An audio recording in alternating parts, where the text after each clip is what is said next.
What a big old week it has been. I mean, the week kicked off with the greatest French humiliation since the Maginot Line when the world watched French President Emmanuel Macron cop a shove or a slap or at least something pretty unpleasant from his wife, Brigitte, just as the door to their plane, Air Force One, landed after landing in Vietnam. And well, you just know that after seeing this, Donald Trump, who has, let's just say, a bit of experience one way or the other when it comes to marriages, would have something to say about this. Here is the president in the Oval Office Friday. This week, there was a video on board a plane that showed the First Lady of France slapping her husband, Emmanuel Macron. Do you have any world leader to world leader marital advice? Make sure the door remains closed. Yes, sound advice there, especially as Macron's stunned mullet look suggested that he had no idea that a helpful cabinet attendant was about to swing the door open. Isn't it great, though, to have a president now who answers questions from the press rather than just mumbling along while reporters shout at him as we had with Joe Biden?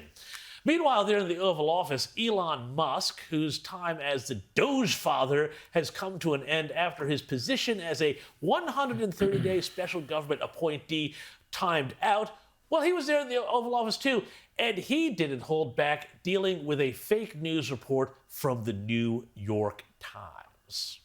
There is a New York Times report today that accuses you of blurring the line between... Is the New York Times, is that the same publication that got a Pulitzer Prize for false reporting on the Russiagate?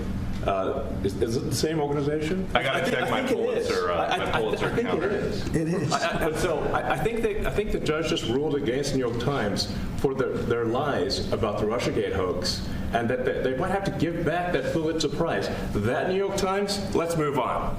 So that, my friends, and any center-right politicians who are watching this morning, that is how you deal with those sorts of gotcha questions. Rule number one, call them out.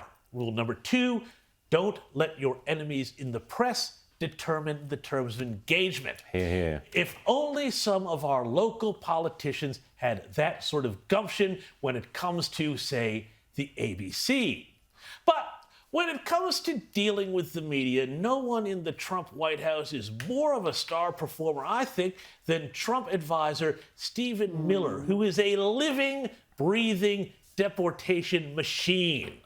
Here he is jousting with CNN's Pamela Brown. Do you think a judge should just rubber stamp what your White House does? If not, what checks and balances do you think should be in place for this White House? When you say, do we think district court judges should rubber stamp each action, there is a premise that is built into that is absurd. The president is the sole head of the executive branch. He's the only officer in the entire government that's elected by the entire American people.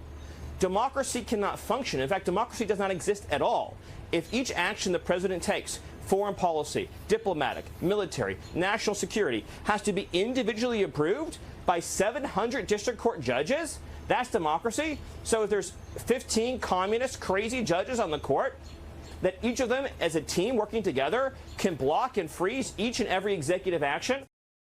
Communist crazy judges, you gotta love it. Now, Miller also in that same interview had no time for CNN's failure to use the correct terminology when it comes to the word undocumented, which is just Orwellian newspeak for illegal.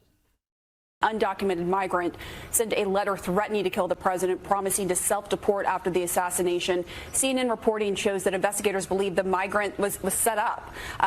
It was a victim of a setup. What is the administration going to do now? And this is an undocumented immigrant. I do want to note that, but this was someone who came forward, was a victim of a crime, and now law enforcement believes he was set up. Go ahead. Well, I want to clarify what you mean, so we're talking about the same thing. Are you saying this immigrant was here illegally? Yes, but I am, and that's why I said that. I clarified that. You said undocumented, and I wasn't clear what that means. I'm assuming they have a fake ID. I'm assuming they have a fake social security number. That's neither here nor there. That's getting away from the question, Stephen. Yes, that's how it does. And by the way, it is on this issue of the question of whether calling them illegal or undocumented migrants, or hey, let's just split it down the middle and say people who shouldn't be in the country in the first place.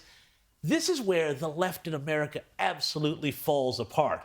Now, I want to take you to Martha's Vineyard, which is, of course, one of the toniest, old-money, lefty holiday spots in the United States, up there in New England, and one where you'd be hard-pressed to find any support for Trump. So if I told you that when ICE agents made raids on the island and made 40 arrests, including authorities say of an MS-13 gang member and a child sex offender, well, the good left-leaning people of Martha's Vineyard would be up in arms. If you thought that, well, guess what? You'd be right. I think it could be any of us next. Martha's Vineyard resident Jane Catch held a sign yesterday at the Vineyard Haven terminal warning visitors. The island has a history of supporting people who are different, supporting immigrants. That's funny. Martha's Vineyard, a record of supporting immigrants. It's funny because back when Florida Governor Ron DeSantis sent a few dozen illegal migrants to Martha's Vineyard, the locals there couldn't wait to kick him out and say goodbye.